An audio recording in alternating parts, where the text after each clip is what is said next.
Do it like this. Dear Anna-Christina Gornert, this year's graduation speaker. Dear esteemed guests and family. Dear faculty and staff from the Hertie School. Dear graduating class of 2019. I would like to welcome you to this year's graduation ceremony for the Executive Master of Public Administration. It is a great honor for me to welcome those 28 of you who happen to come from 20 different countries. Now, I have been teaching in this program since its start, and I remember about a decade ago, most of our students came from the German-speaking world. We still want those students, and we are delighted to have them, but I think it also speaks to the growing reputation of the school internationally that so many of you come from countries other than Germany. Now, you should know that this is a special program for us, and I think really for you. The title executive means that you're often doing this type of work while you are also employed and actively doing lots of things in work, things that you're doing at home. Some of you have families. It's a very, very busy time for our students when you're doing this program. Now, I want to tell you that as a professor, for me, I truly enjoy teaching you when I have you in class, because you bring in insights from the working world that I don't get from my other students. As you know, I teach financial management, and one of the things that I like is when I do something like public-private partnerships. I think there are 3 occasions now where I've had somebody in class who said, I negotiated one of those. I happen to work for the public sector, or I happen to work for a bank in Australia, or I worked for the Opera House in Hungary. In terms of how these sorts of things come into the class, it makes a very interesting and stimulating environment. I think for you, one of the big advantages of doing an MPA is really the sense of community that builds up over time. I've noticed you go out for coffee at Einstein's. You sometimes even bring me back a cappuccino. You have evening meals. You get together, and what I see is this sort of discussion and this sort of network that's created that has nothing to do with what it is that I'm teaching, but has everything to do with what you put into the program. I should say as well, last week I happened to be in Washington. I met with some of our alumni there, and one of the comments I got was what type of community there was in the MPA program. That this was one of the lasting things that was something kind of like the takeaway from the program. It wasn't necessarily what I taught, but it was the sense of what was there. If I have any message at all today, it is that that community doesn't go away after you graduate. I know some of you had a chance to come to the lunch yesterday, and there were several MPA alumni who were there too. Please participate. We have an alumni network that we're building, and I think not only will you benefit, but future generations of students and people in the program will benefit as well. Well, in terms of content of our program, we often talk about governance. As my previous example suggests, we also talk about this interface between the public and the private. Our graduation speaker, Anna-Christina Gornert, knows something about the role that the private sector can play in promoting the general common good. Now, she has served as chairperson of the executive board of Karte der Vielfalt since 2013. To use the English, this diversity charter is a corporate initiative to promote diversity in companies and in institutions. I am proud to report that the Hertie School signed the charter, in fact, earlier this week. In addition to her service as chairperson from July 2017 to March 2019, she was Labor Relations Director and member of the Board of Management for Human Resources at Allianz Deutschland AG, and she also served as a member of the Board of Management of Allianz Versicherungs- und Allianz Lebensversicherungs AG. I work a little bit on my German sometimes. Ms. Gornert, we're delighted to have you here as this year's graduation speaker. Welcome to the Hertie School.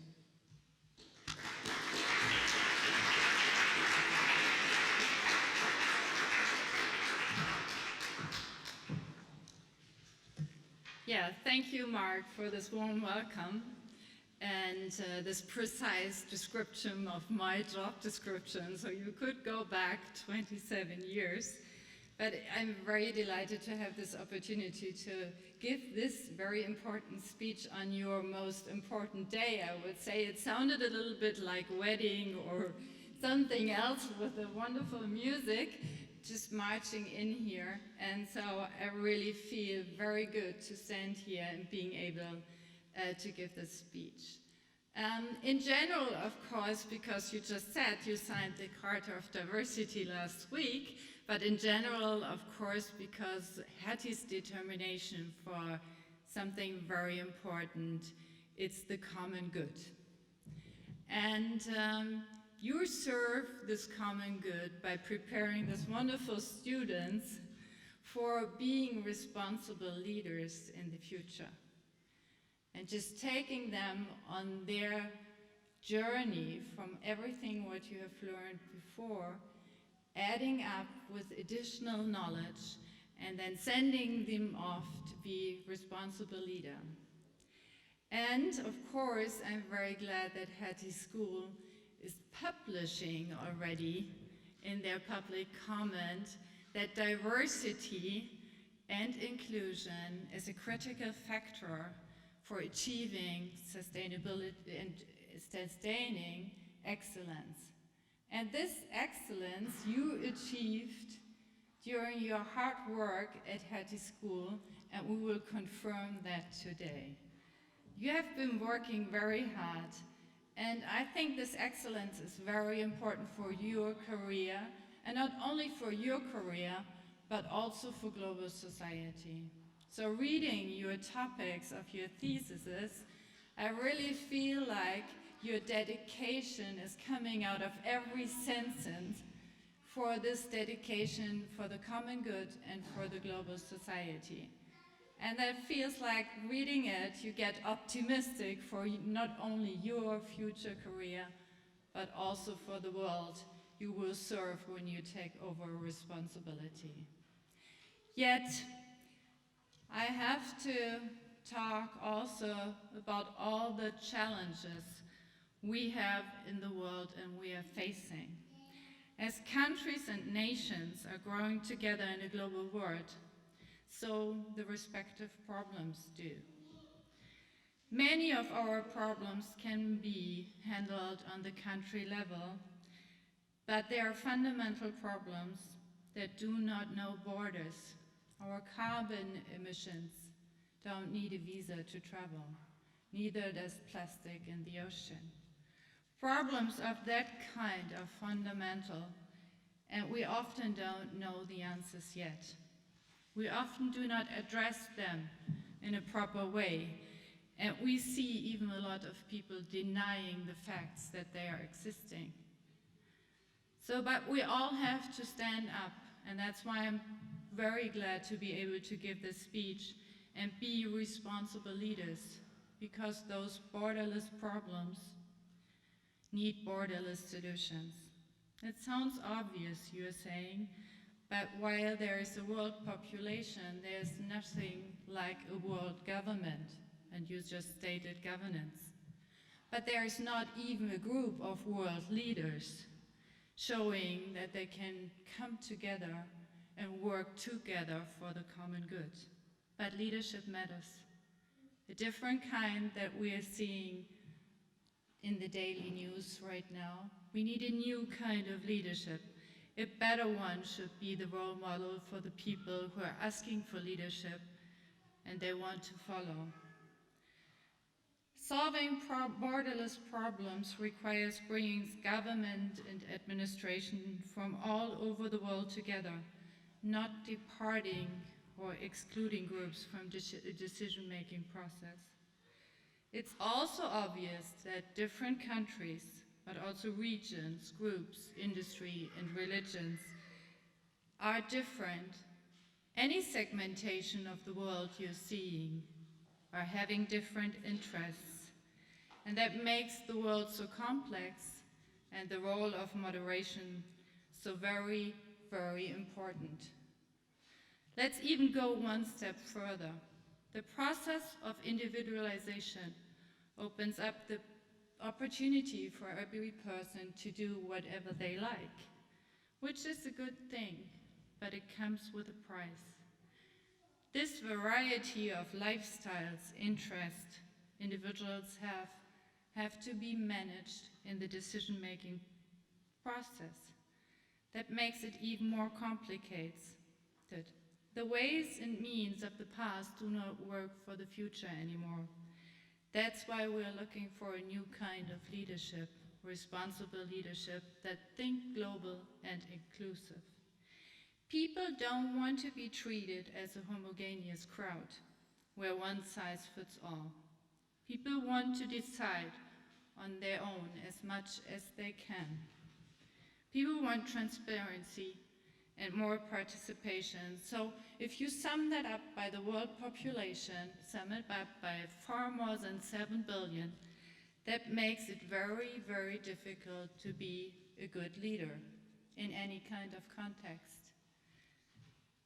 And especially if you're only thinking about yourself or your superior group. So welcome to your challenge as future leaders.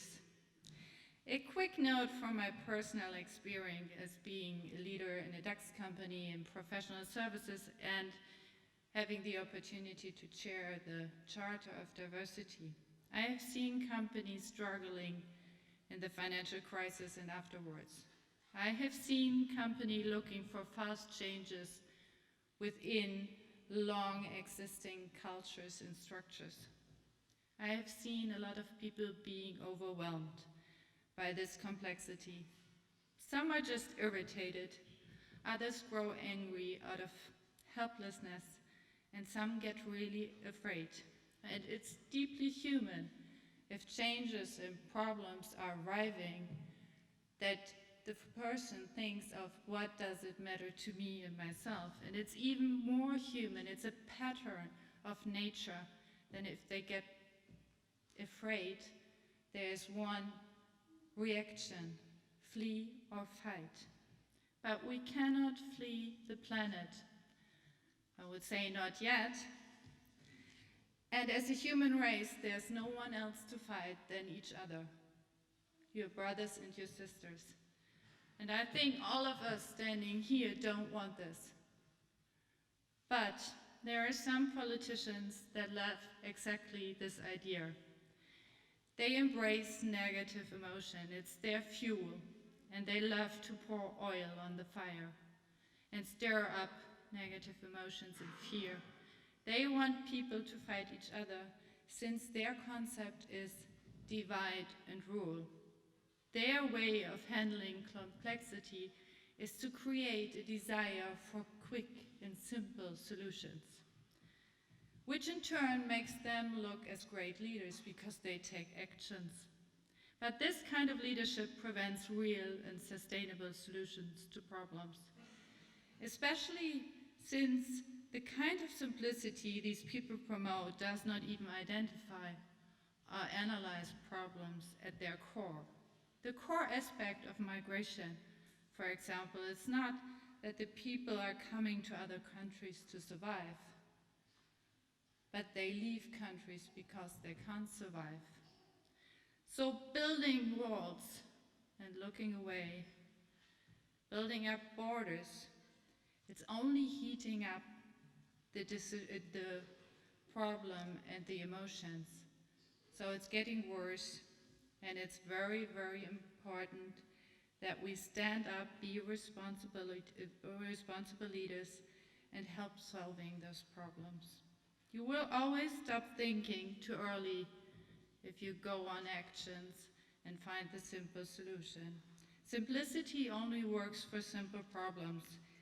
It does not do well dealing with complexity. And simplicity is not a value in itself.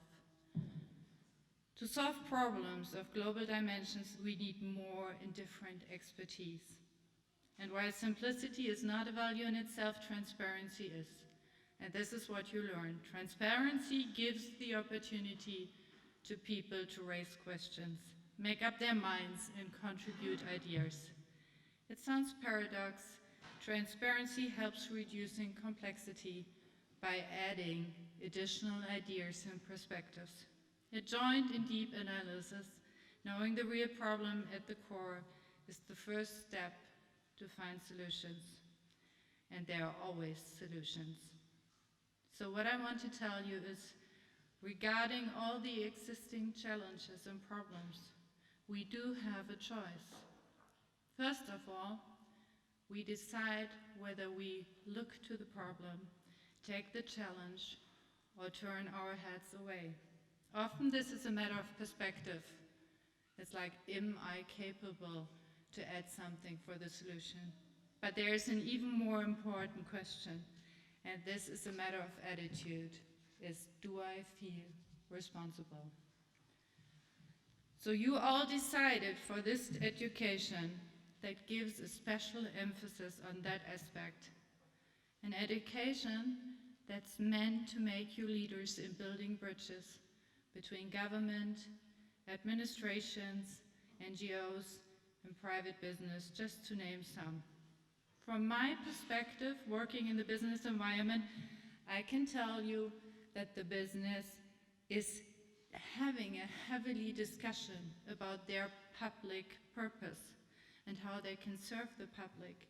In the business environment, we call that purpose. Because the customers start asking for the purpose of the company they buy from, and the employee starts asking about the purpose for the companies they work for.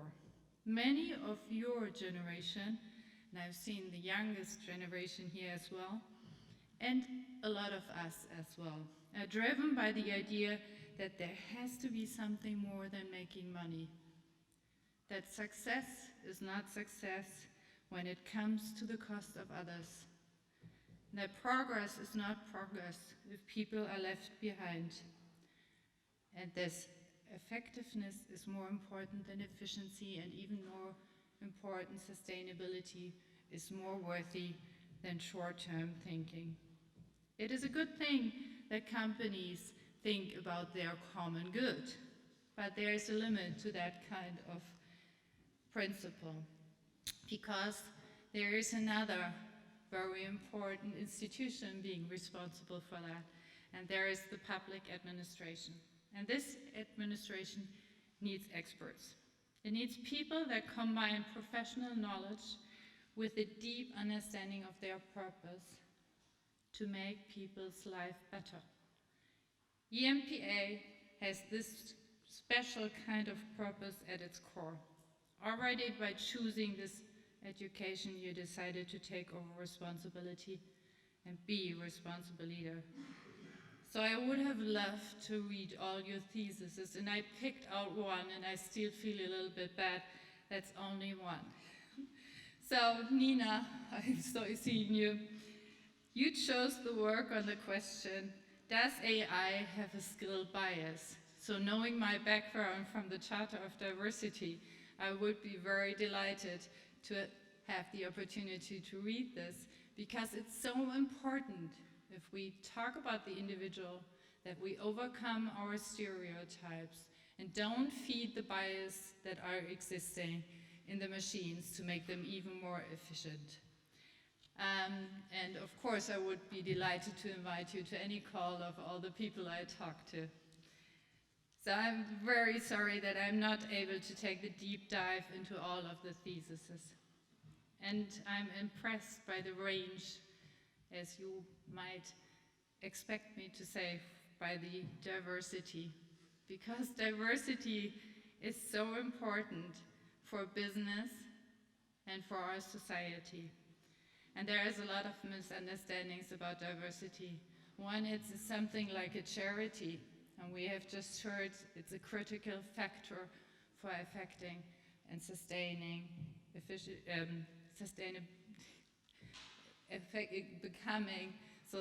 business effectiveness. And I have been running around in a lot of companies and hear this, it's a charity, it's very human, it's something, we work on when everything else is done. But we can't forget that diversity is a crucial strategic business factor. And there is another misunderstanding, that thinks of diversity being a made-up concept, something like an economic model. But there's this a great misunderstanding, because diversity is the principle of nature. Humans are not industrial products, and this is very important in the times right now. They don't come in the same shape and size and a million of times. Every single human is an individual, and diversity is the range of variety and richness nature provides for us. So it's exactly the opposite. If you pretend diversity to be a made-up concept, you deny a core principle of nature. And if you treat people like they were no different, you do not accept them as individuals. If you think of a population as a crowd of similar average people, you make a big mistake. And in whatever context we are leaders, we have to think inclusive. And this is the basic concept of responsible leadership, because systems survive because of diversity. Diversity makes a system, like an organization, more stable and provides better reactivity to change in the environment, but only if you listen and value to the perspectives and ideas.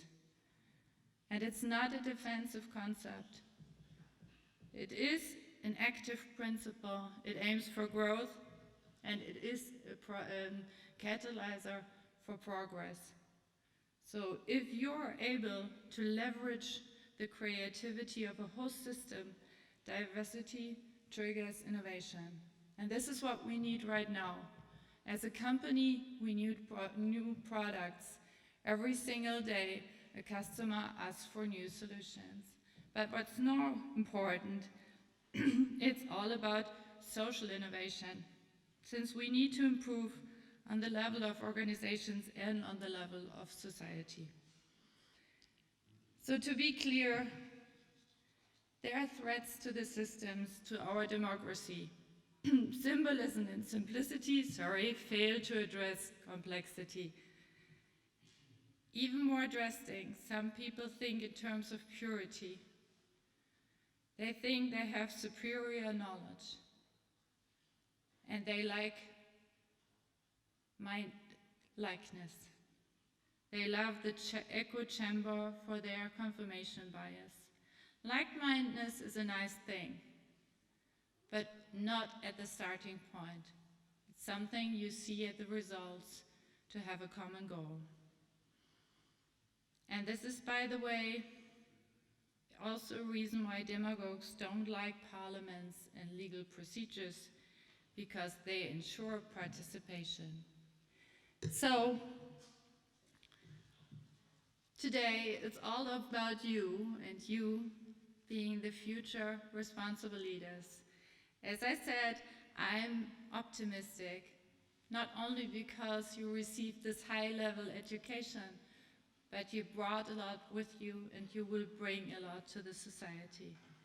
And you're receiving today your well-deserved masters, and you will take over responsibility to take on those big problems and challenges, the complex one. And please orchestrate a very good decision-making process by productive collaboration. And be an example as responsible leaders, people who want to trust you and follow. And what we need most in times like this is people that don't sit back when times are getting difficult. Stand up against those that are spreading hatred and exclusion, or those that undermine trust in institutions. And we could have a whole speech about them ridiculating the institution and putting themselves as the fast movers and deal makers. But it's not about deals, it's about solution. And it's not about the trumpet alone. And being here, it's about the orchestra. So for now, I wish you all the best for your future. Congratulations.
Dear Deans Mark Halleberg and Christine Ray, our esteemed guest, Anna-Christine Robert, faculty and staff members, friends and family, new MPA students, and last but certainly not least, the graduating class. Yeah.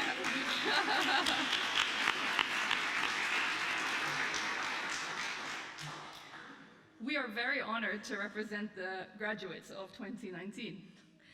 Today we're here to celebrate a journey, a long learning journey that took some of us 1 year, some of us 2 years, and some of us slightly more. We're here to celebrate the class of 2019. But who are these people that are graduating today? Today we have 28 graduates, 13 men and 15 women. We come from 5 continents and 20 different countries. And together we have combined 205 years of experience. Not only that, our backgrounds are quite diverse. In our classroom sat program managers, violinists, consultants, public servants, presidential advisors, university lecturers, marketing executives, social entrepreneurs, development specialists, international agency employees, foundation leaders, and elected officials, and many more.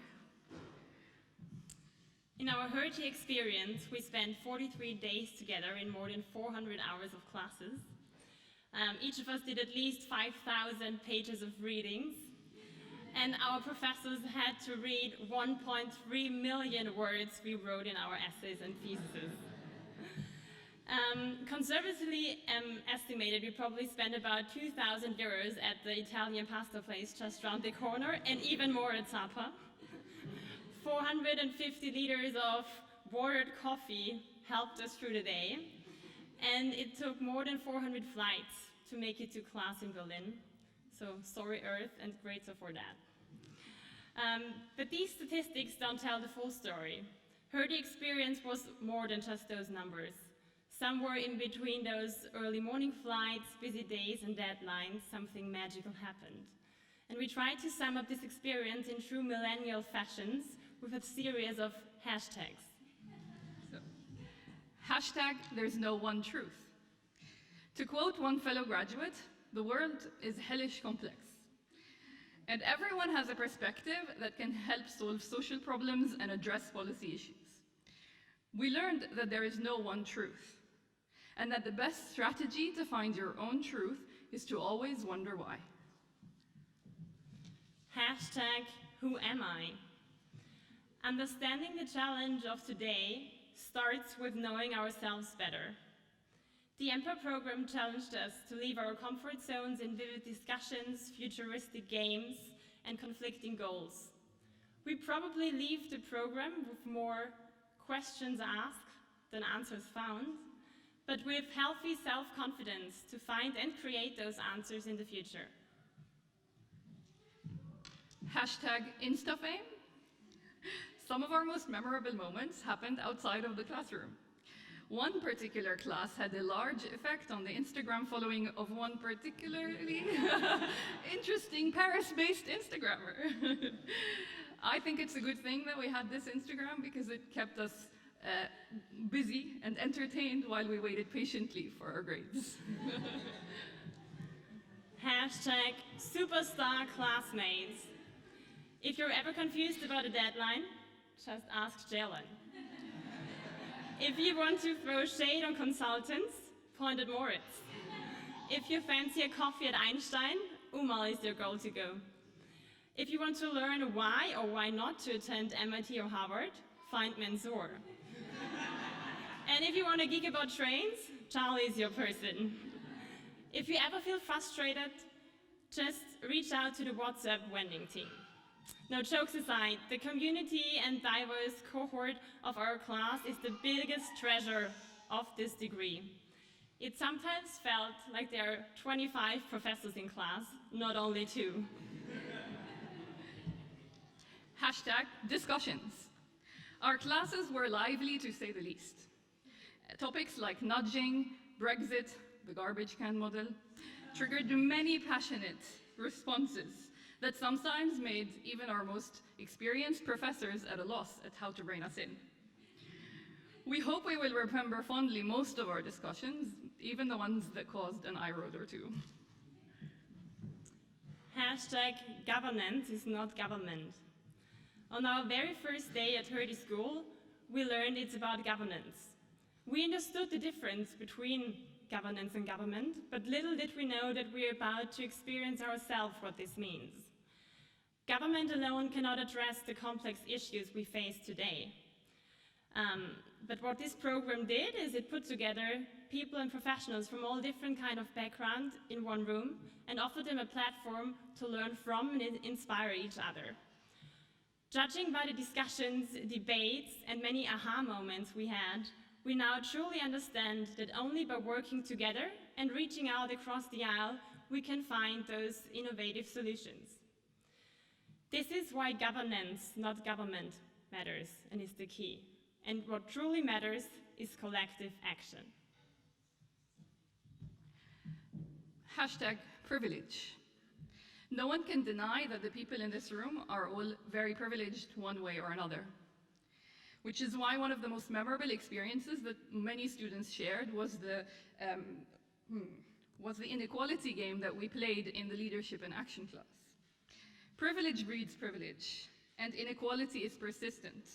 And this was glaringly obvious in that game. As we walk out into this world and become change agents in our respective fields, we must hold on to the lessons that we've learned in that game, and we must do our best to break this cycle. In conclusion, Hertie for us means H for holistic approaches, E for exchange of knowledge, R for ringing WhatsApp notifications, T is for truth is relative, I for inspiring interactions, and E, endings are actually beginnings. Hertie follows the slogan, understand today, shape tomorrow. The MPA experience made us become more thoughtful, professional, sound in decision-making, and more conscious in our actions. With this in mind, good luck and shape on.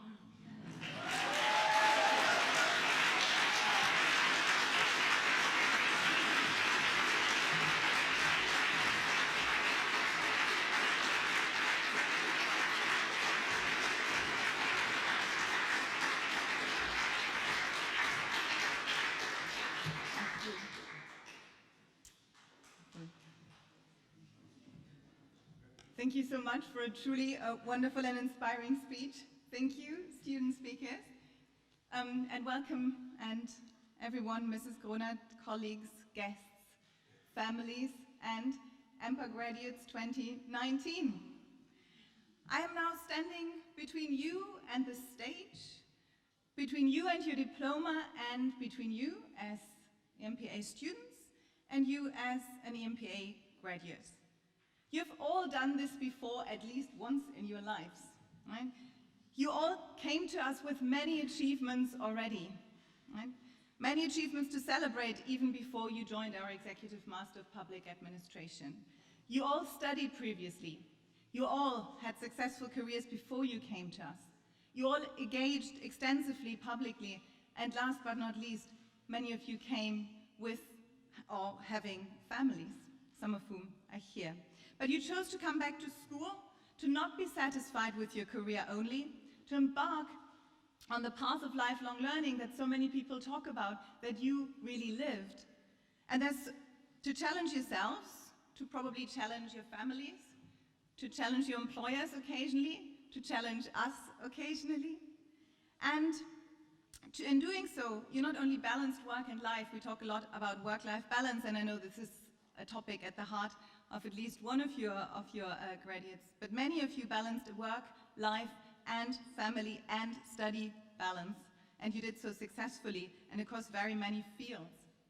Ms. Gronert already mentioned some: artificial intelligence, female empowerment, education across continents, organizational reform, trains. And some of you studied these fields to change careers, others to better understand or explain what you were working on. All of you came to have a greater impact, to be change agents. And all of you want to have a greater impact in the area of expertise and experience that you're going to now move to or return to with full capacity and with a much fuller body of knowledge, experience, and interactions. Before you come on stage, I would like you to look back for a moment at the time you spent with us, for some 1 year, for some 2 years, for some many years, and to thank the people who made your studies at the Hertie School and this celebration possible and special. I would like you to thank your professors and guest lecturers, some of whom are here. I would like you to thank our colleagues, or I would like to thank our colleagues in careers, in communications, in curricular affairs, examination, and for those who started earlier, in executive education, and all our other student-facing teams. They contribute to making your stay smooth and interesting. And last but not least, I think you probably want to thank your families across generations, your partners and friends who are here with you today to celebrate, to cheer you on, and who have supported you throughout your studies. My warmest congratulations to you all on your graduation, on having completed a journey that was complex, challenging, but we really hope rewarding and shaping for you. Through our Master of Executive Education, through our Executive Master of Public Administration, and through congratulations on all the work you have done and your engagement you have showed here at the school whilst you were here. It was a great pleasure to have you, and my warmest congratulations to the MPA Graduates 2019.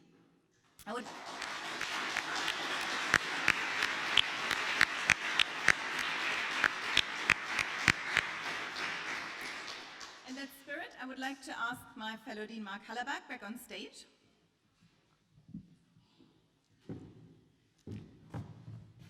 Dean Hallerberg, I present to you the EMPA Graduates 2019.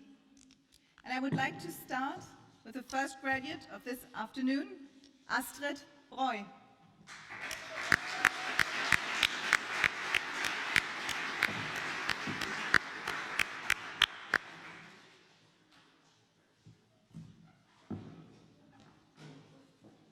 Ariane Caioli.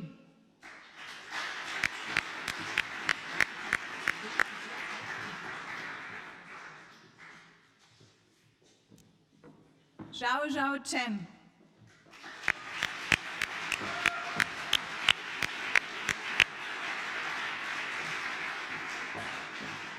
Charles Korn.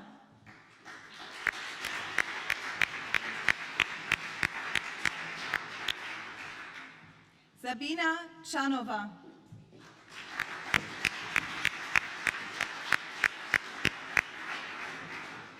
Aurélie Desnoyers.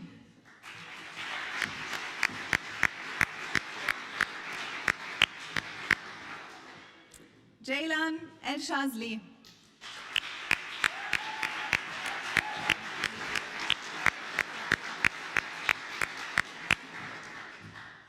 Moritz Hahn.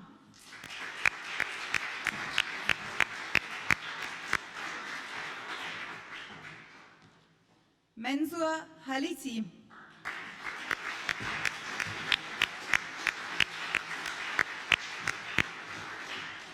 Severin Huber.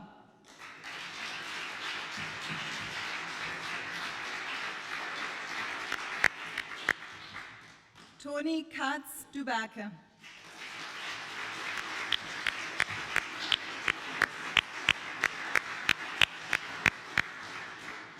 Jan Mazur.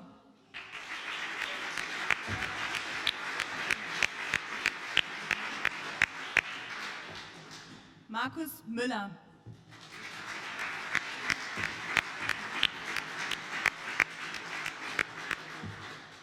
Umal Nasir.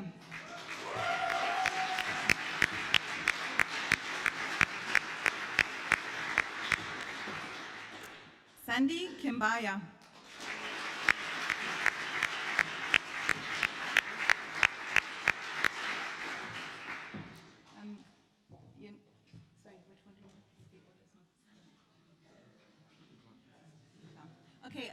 On On my list it says Lisa Maria Sommer, but maybe you...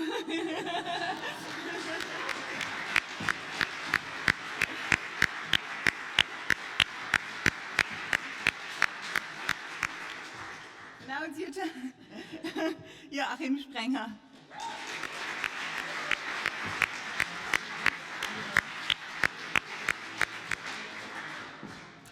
Vasile Alexandru Strat.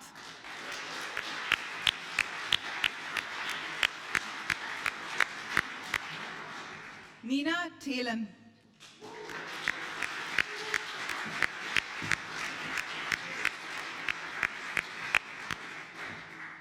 Nga Shuo.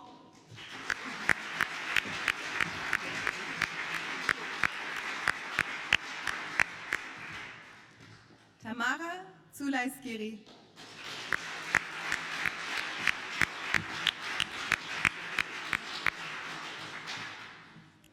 Yadin Yakut.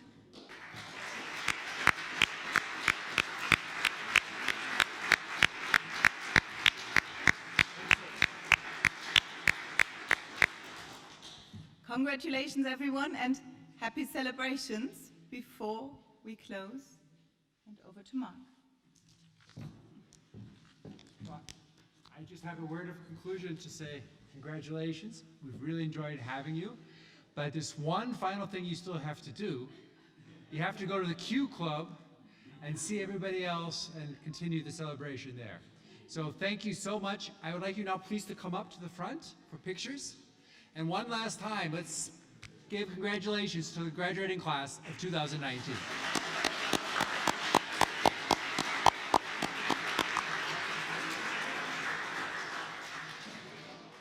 All eyes on me, please. Okay, that's the formal one. And now, please start. 1, 2, and 3.